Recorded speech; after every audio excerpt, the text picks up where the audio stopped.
Dear students, कल आपने Coulomb's law के कुछ एग्जांपल्स पढ़े थे जिसमें आपने फोर्स के बारे में पढ़ा था, एज वेल एज आपने इक्विलिब्रियम यानी चार्जेस की साम्यावस्था के बारे में भी डिस्कशन किया था। हमने बताया था कि मीन पोजीशन से थोड़ा सा डिस्प्लेस करें और अगर वापिस आ जाए तो स्टेबल स्थायी साम्यावस्था, और अगर और दूर चला जाए तो अनस्टेबल इक्विलिब्रियम होता है। Is it very clear guys? चलिए ऐसा ही कुछ और चीजें देखते हैं कि स्थायी साम्यावस्था में और कैसे क्वेश्चन आपसे कंपटीशन में पूछ सकता है। लेट्स मूव एक क्वेश्चन करते हैं जो जेईई मेंस 2016 और एम्स 15 में आया, इसके बारे में डिस्कशन करें। आपसे पूछ रहे हैं कि यहां एक चार्ज है क्यू, एक दूसरा चार्ज है, इनके बीच की डिस्टेंस जो है वो है एल। ओके, आपसे पूछ रहा है, लेट अस कंसीडर, तो इसको 2L मान लेते हैं।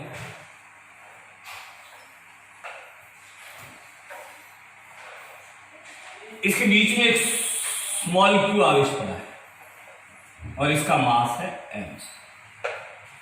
Okay, two same charges are lying at 2L distance. Another small q charge is lying at the mid, बीच में. If that charge is slightly displaced, इसको क्या किया? Slightly displaced किया along the line,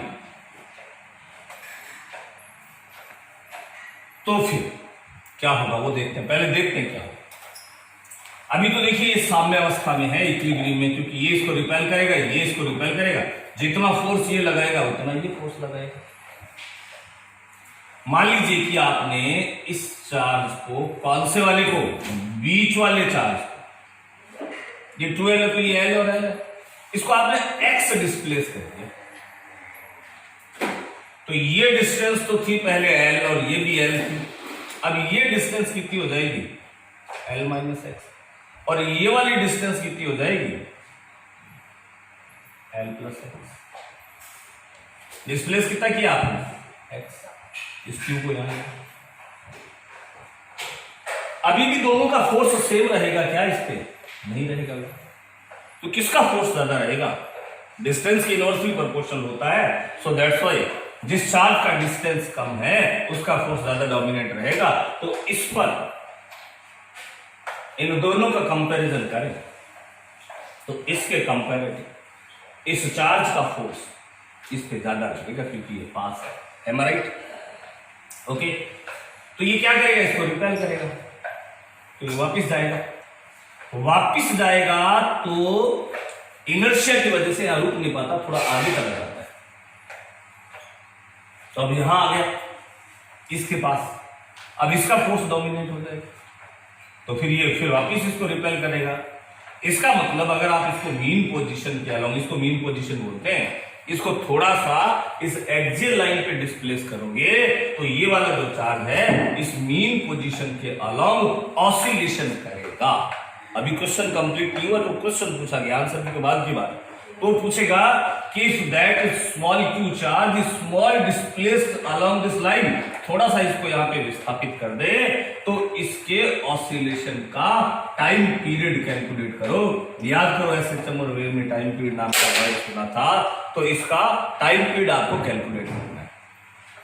ये है क्वेश्चन। ओके, चलिए calculate करते हैं। अब टाइम पीरियड कैसे कैलकुलेट करेंगे? पहले तो इस पे लगने वाला टोटल फोर्स, इस पे कौन कौन फोर्स लगाएंगे? यहां ये भी लगाएगा, ये भी लगाएगा। इसके स्टेप बता देता हूं। पहले तो जैसे आप इसको डिस्प्लेस करोगे तो इस चार्ज पर लगने वाले टोटल फोर्स को निकालेंगे, उस फोर्स में मास का डिवाइड करेंगे तो इस चार्ज का एक्सेलरेशन आ जाएगा, और उस एक्सेलरेशन का एसएचएम की इक्वेशन से कंपैरिजन करके और हम आगे के क्वेश्चंस का सॉल्यूशन करेंगे। क्या ये बात आप समझ गए क्या? ओके, चलिए तो पहले फोर्स निकालते हैं। तो इसमें फोर्स लगेगा, ये लगाएगा K Q1 Q2 upon distance, ये लगाएगा कि Q1 Q2 अपॉन इसकी डिस्टेंस कितनी है यहां से यहां तक, ये तो L था, ये X था, तो L प्लस X। दोनों में से बड़ा फोर्स कौन सा है, पास वाला, तो माइनस कर देता हूं। दोनों में कॉमन क्या है, देखिए इसकी कैलकुलेशन भले लंबी लगे, है बहुत इजी सा क्वेश्चन। यहां क्या रहेगा, 1 अपॉन L माइनस एक्स का whole square, 1 upon okay A Q A minus B और A plus B, A square minus B square, square और है तो इसमें इसका भाग लगाएंगे तो ये आ जाएगा, और इसमें इसका डिवाइड करेंगे तो ये आ जाएगा, तो ये बनेगा F equals to k q a square plus b square plus 2ab, ये भी a square plus b square minus 2ab बनना, और इस माइनस की वजह से ये माइनस और ये प्लस अपॉन में ये था, कोई डाउट, ये बनेगा F equals to k Q 4LX upon L square, कोई डाउट, कर लेंगे सब, चलिएगा। अब देखिएगा सर, अब ये जो फोर्स लगा दिया, इस फोर्स के कैलकुलेशन के बाद में हम इसका एक्सेलरेशन निकालेंगे। तो एक्सेलरेशन कैसे निकाला जाएगा, मास का डिवाइड कर देते हैं, तो एक्सेलरेशन जो आएगा वो आएगा इस फोर्स, ये 1/4 पाई एप्सिलॉन लिख देता हूं के, क्यों भाई, क्योंकि आंसर इसी ऑप्शन में पूछा जाता है, ये तो न्यूमेरिकल्स में यूज होता है, जब इस टाइप के न्यूमेरिकल्स आते हो तो इसमें एप्सिलॉन की फॉर्म में आता है, के की जगह 1/4 है, 4 पाई एप्सिलॉन क्यू, ये 4LX upon L square minus X square. याद कीजिए कभी एसएचएम में equals to minus omega square X acceleration की इक्वेशन में पढ़ा था कि एक्सेलरेशन जो है वो इस डिस्प्लेसमेंट के डायरेक्टली प्रोपोर्शनल होता था, ऐसा कभी पढ़ा था, याद कीजिए। तो अगर ऐसी कंडीशन आ जाती है तो ये एसएचएम को सेटिस्फाई करेगी, क्या यहाँ अकेला एक्स है या एक्स स्क्वायर भी है, ये भी है, तो ये सिर्फ ऑसिलेशन की कंडीशन है, एसएचएम की नहीं। अब इसने स्लाइट डिस्प्लेसमेंट बोला है, इसका मतलब ये जो आपने डिस्प्लेस किया था x इस L के कंपैरिजन में बहुत कम है, यानी x is very very less than L, तो जहां जहां x आ रहा है L के साथ प्लस माइनस में, मल्टीप्लाई में नहीं प्लस माइनस में, छोटी सी संख्या का प्लस माइनस करने से फर्क नहीं पड़ता और मल्टीप्लाई करने से फर्क पड़ जाता है। 1000 को 0.1 से मल्टीप्लाई करेंगे तो फर्क पड़ेगा, 1000 में 0.1 ऐड करेंगे माइनस करेंगे तो कोई फर्क नहीं। तो ये ए ही आ जाएगा, 4 से 4 cancel, Q upon pi X sine naught, pi X sine naught, 4 से 4 कैंसिल, ये एल ये एक्स को हटा देंगे तो एल की पावर 4 आ जाएगा, यानी ये आ जाएगा Q upon pi epsilon not L cube x. अब ए की इक्वेशन में अगर x आता है तब ये एसएचएम को कंप्लीट करेंगे,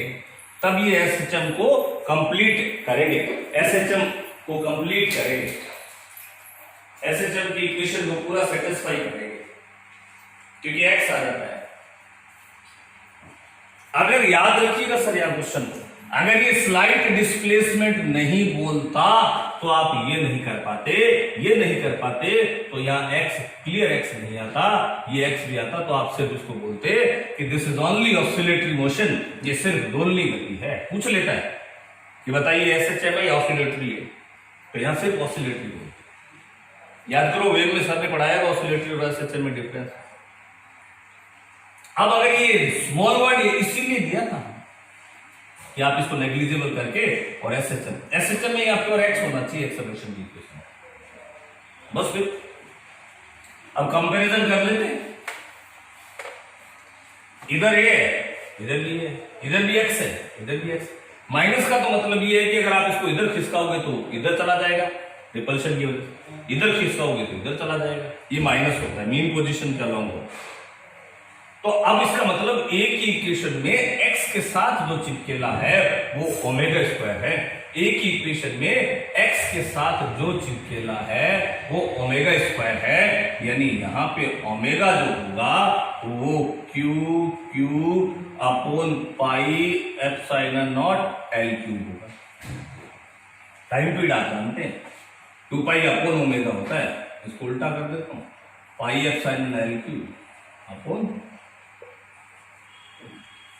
इस टाइप से ऐसे क्वेश्चंस का टाइम पीरियड निकालेंगे। इज इट कोई डाउट? ये समझ गए ना आप ऑसिलेशन और एक्सेलेरेशन, ओनली एक्स आना चाहिए, ओनली एक्स आना चाहिए तभी एक्सेलेरेशन बोल सकते हैं। यहाँ एक्स प्योर नहीं था, इसलिए सिर्फ ऑसिलेशन। ओके गाइस, चलिए इस क्वेश्चन को एक बार कॉपी पे लिख कर वापस से रिवाइज भी कर लीजिएगा।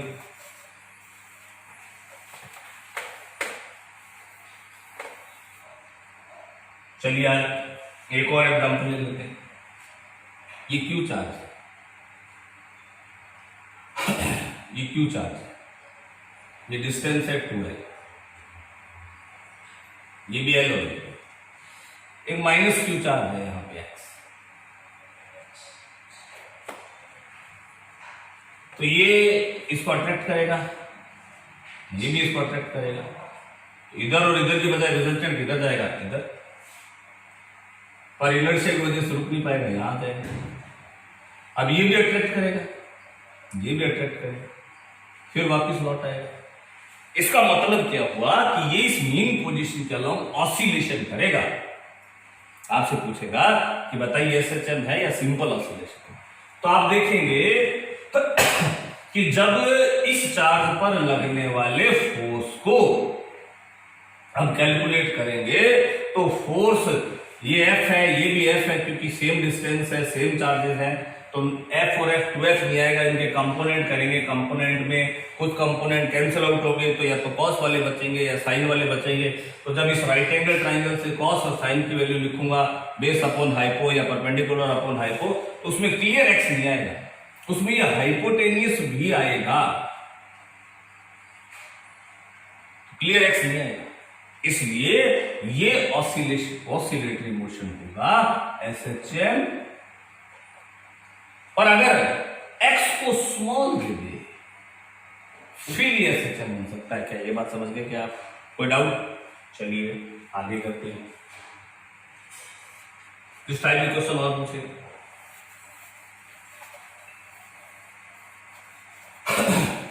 हमसे पूछेगा।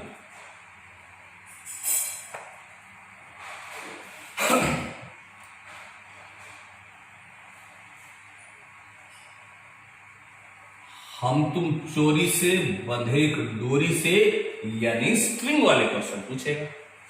किसके? डोरी वाले। कैसे पूछेगा? आपसे बोलेगा कि एक रिजिड सपोर्ट है, दृढ़ आधार है, इससे दो सिमिलर स्ट्रिंग्स हैं मासलेस, इनसे दो चार्ज आपने सस्पेंड कर दिया, तो दोनों चार्ज क्या करेंगे? एक दूसरे को रिपेल करेंगे। तो जब रिपेल करके इक्विलिब्रियम में आए तब ये दोनों चार्जेस ने ऐसी पोजीशन बना ली, एक चार्ज तो यहां आ गया और एक चार्ज यहां आ गया, ये क्यू। ओके, इस डिस्टेंस को मैं x बोल देता हूं, इसकी लेंथ को l, इन चार्जेस के मास को मैं m बोल देता हूं। ओके, अब आपसे कई सारे क्वेश्चन पूछ ले। मान लीजिए कि इन डोरियों ने वर्टिकल से थीटा एंगल बनाया, इक्विलिब्रियम, तो पूछेगा कि two similar charge ball suspended by two similar massless string of length है, if at equilibrium the distance between the both charges is x, यदि साम्य अवस्था में दोनों के बीच का डिस्टेंस x हो तो थीटा भी पूछ सकता है, q भी पूछ सकता है, x भी पूछ सकता है, कुछ भी पूछ सकता है। तो कुछ भी पूछे अपन कैलकुलेशन करना स्टार्ट। पहले तो दोनों में से किसी एक चार्ज का इक्विलिब्रियम डिस्कस करेंगे। दोनों में से कोई सा एक चार्ज ले लेते हैं। कौन सा? जैसे ये लेंगे, इसमें लगने वाले फोर्स, सबसे पहले तो इसका मास लगेगा वर्टिकली डाउनवर्ड, डोरी में स्ट्रिंग लगेगा, स्ट्रिंग में टेंशन लगेगा, टेंशन तनाव वस्तु से दूर अवे, और ये इसको रिपेल करेगा, वो फोर्स लगेगा। वो फोर्स कितना होगा कि Q1 Q2 अपॉन डिस्टेंस कितनी है। ओके, अब इसका डिस्कशन कर लेते हैं कि अगर ये इक्विलिब्रियम में है तो ये तो हॉरिजॉन्टल वर्टिकल फोर्स है, ये ऑब्लिक्यू है, इंक्लाइन है, इसके कंपोनेंट करते हैं। इसके दो कंपोनेंट होंगे, आजू और बाजू। अगर ये थीटा है तो अल्टरनेट एंगल से ये भी थीटा हो जाएगा। अगर ये थीटा है तो टी का ये कंपोनेंट टी कॉस और ये कंपोनेंट टी साइन। अगर इक्विलिब्रियम में तो हॉरिजॉन्टल भी बैलेंस होंगे और वर्टिकल भी। तो टी साइन तो किससे बैलेंस हुआ? एफ से। और टी कॉस थीटा जो है वो किससे बैलेंस हुआ? एम जी से। रिपेल किया, weight, tension, theta, alternate, component, चिपकेला कॉस, अकेला साइन, हॉरिजॉन्टल, वर्टिकल, एक दूसरे को सेटिस्फाई करेंगे। अब पहला क्वेश्चन, अगर ये थीटा पूछ ले, थीटा, तो उसका कैलकुलेशन कैसे करेंगे? डिवाइड कर दो दोनों इक्वेशन, टी से T cancel, sine upon cos, tan आ गया, एफ अपॉन, तो थीटा आ जाएगा यहां से tan inverse F upon M G. और एफ क्या था? के की जगह वो लगाना पड़ेगा भैया, 1/4 पाई एप्सिलॉन।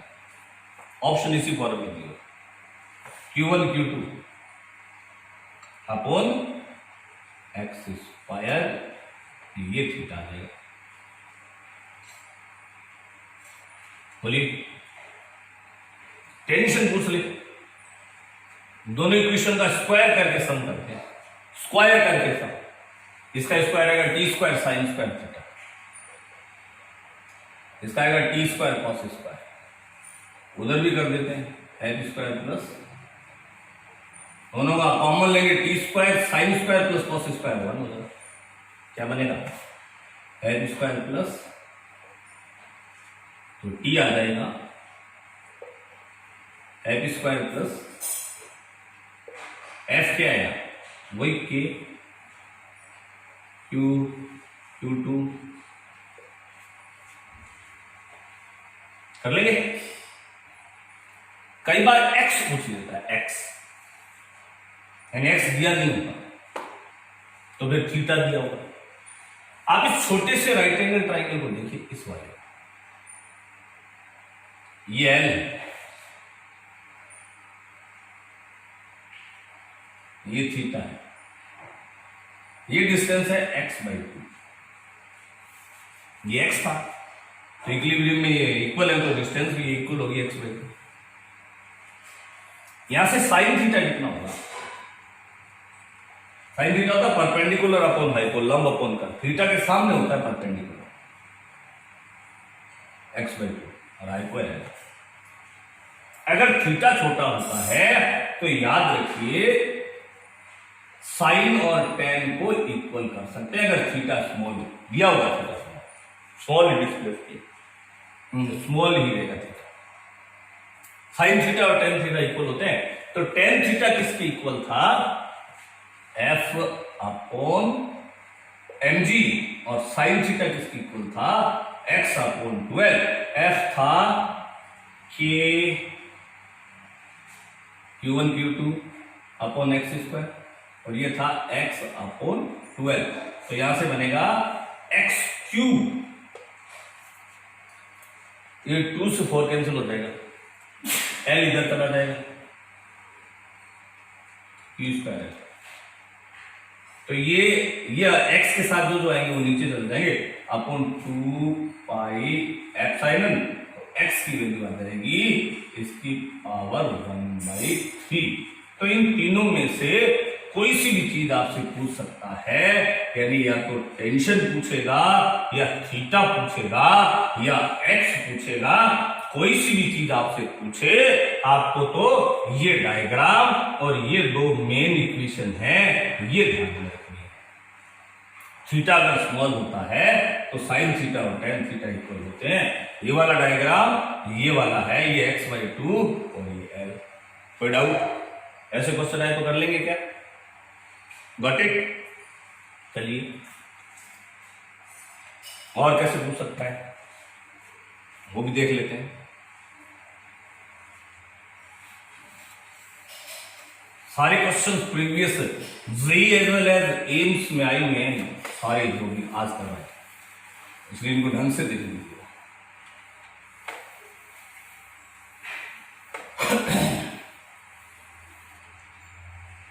इसी में अगर ऐसा पूछ ले,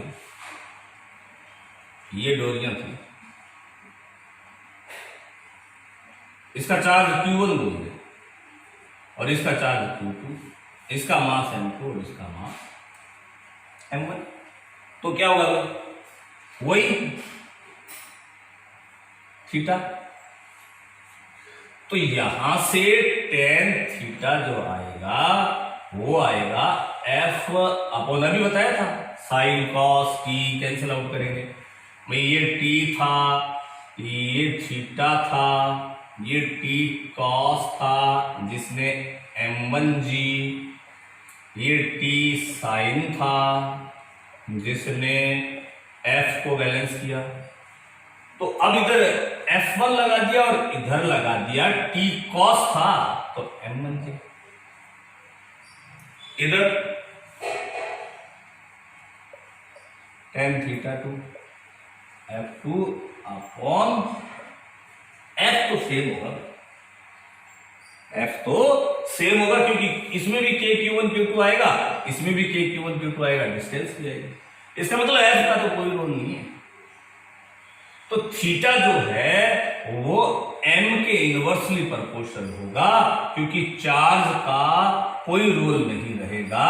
चार्ज तो दोनों फोर्स तो सेम होंगे, KQ1 Q2 इसमें भी आएगा, KQ1 Q2 इसमें भी आएगा। इसका मतलब ये हुआ कि अगर मैं इसको θ1 इसको θ2 बोल दूं तो अगर M1 M2 से बड़ा हुआ तो θ1 छोटा और θ2, अगर M1 M2 से छोटा हो तो फिर θ1 बड़ा θ2 छोटा।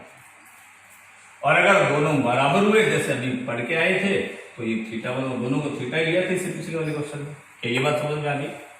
F का तो चार्ज का कोई रोल नहीं है क्योंकि चार्ज तो F में आता है, F तो दोनों के लिए सेम रहेगा। ये भी इस पे लगेगा KQ1 Q2 upon x square, ये भी इस पे लगेगा KQ1 Q2 upon x square. ये भी देख लीजिए।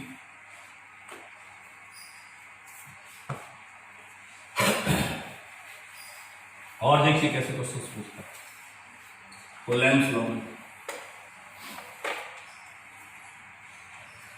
प्रिंसिपल ऑफ सुपरपोजिशन भी देख लेते हैं। Principle of superposition, when lot of charges are applying the force, lot of force, कई सारे फोर्स आ रहे तो क्या करेंगे? तो देखते हैं, जैसे ये इक्विलेटरल ट्रायंगल है, यहां पे Q है, यहां पे Q है, यहां पे Q है, सेंटर वाले पे फोर्स निकाल लेते हैं। इसकी साइड है ये इसको रिपेल करेगा, ये इसको रिपेल करेगा, ये इसको रिपेल करेगा, सारे डिस्टेंस सेम है, फोर्स भी सेम है। कुछ याद आया? एक ही पॉइंट पे सेम एंगल पे कई सारे फोर्स वर्क कर रहे हैं 120 पे, इनका रिजल्टेंट जो इस पे सेंटर वाला जो चार्ज है इस पे फोर्स जो है वो कितना आएगा भी? 0। कोई डाउट? स्क्वायर में लिखो, ये Q, ये Q, ये Q, ये Q, ये कैपिटल Q, ये रिपेल, ये इसको रिपेल, ये सेंटर वाले Q पे टोटल फोर्स 0। कोई डाउट? कर लेंगे। चलिए और देखते हैं प्रिंसिपल ऑफ सुपरपोजिशन में कैसे कैसे क्वेश्चन पूछता है।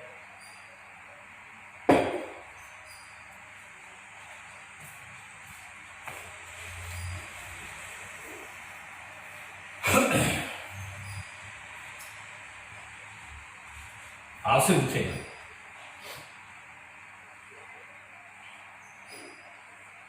एक स्क्वायर है, ओके,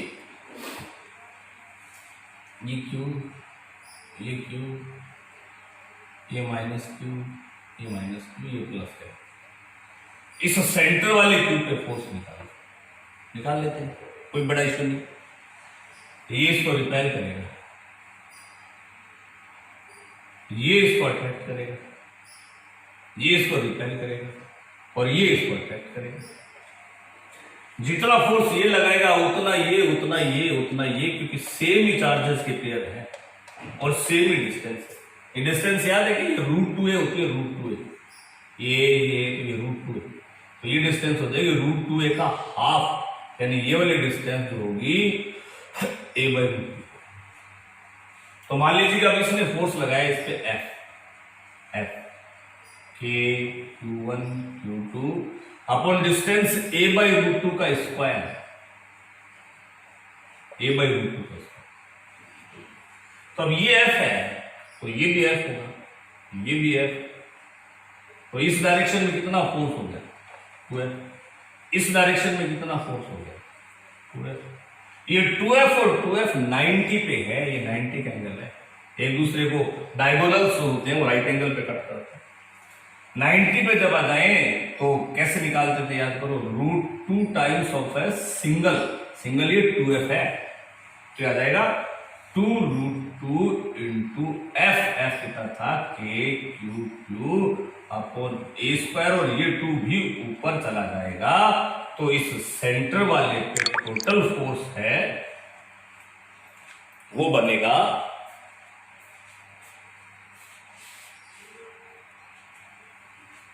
कितना बन जाएगा, ये 2 और 2 4√2 KQQ आपको कर लेंगे। चलिए और देखते हैं कैसे क्वेश्चन पूछता है।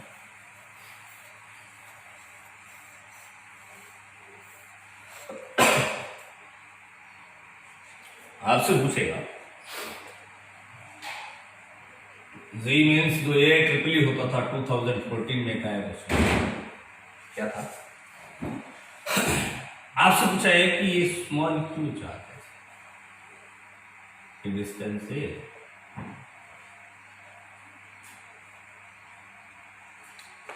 किसी एक चार्ज पे फोर्स निकाल लीजिए, किसी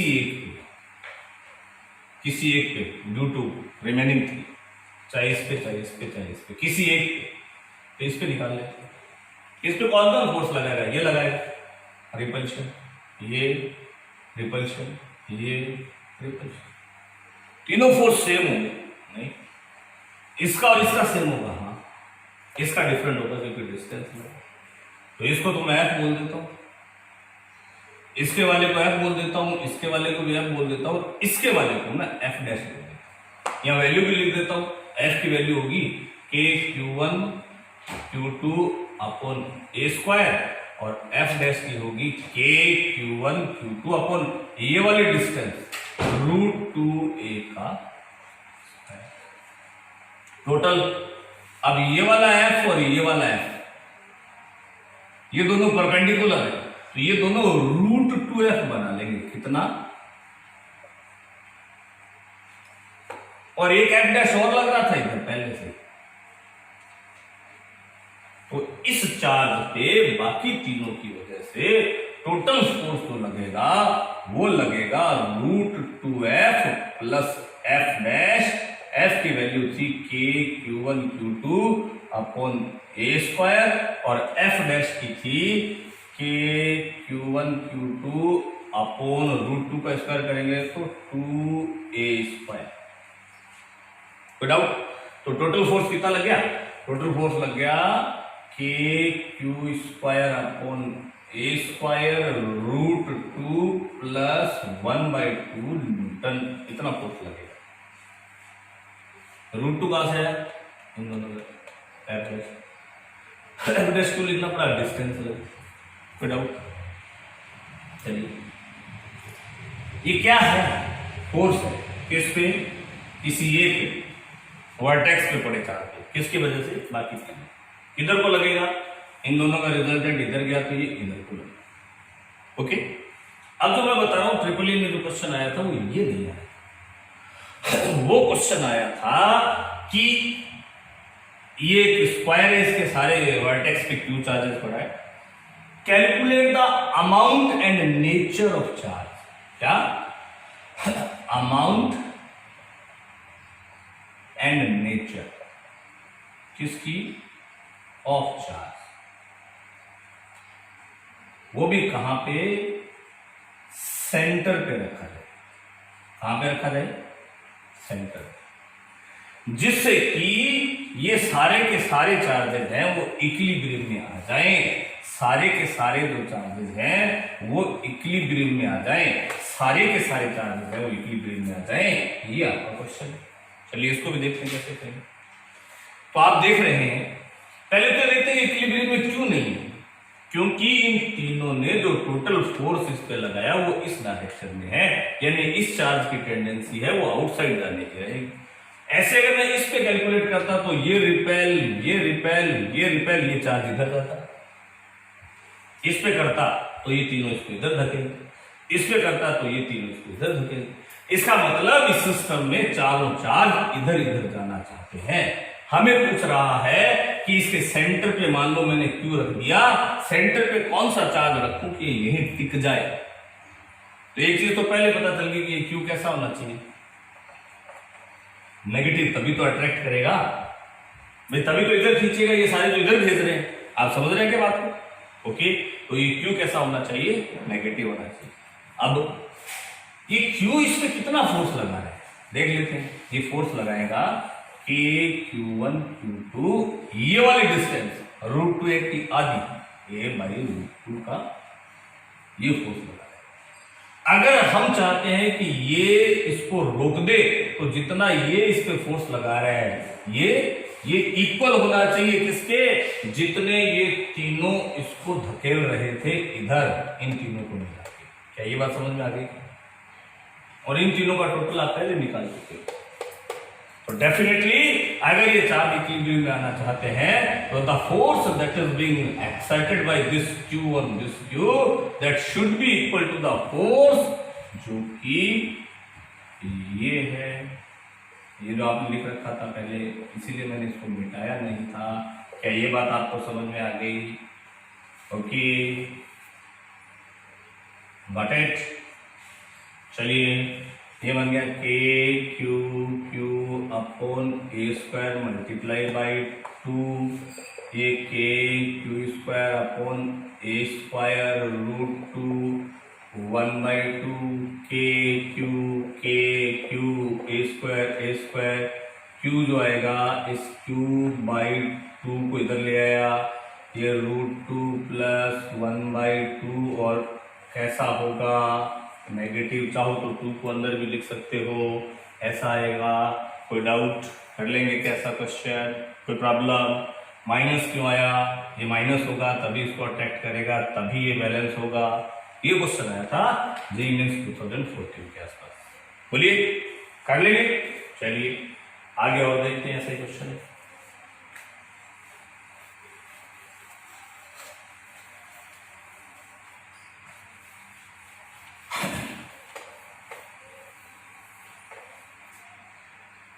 आपसे बोल रहे हैं कि इस टाइप से ये XY कोऑर्डिनेट सिस्टम, ये x = 0, ये 1, ये 2, ये 3, ये 4, ये 6, ये 8 एंड सो ऑन। इनके सब पे Q पड़े।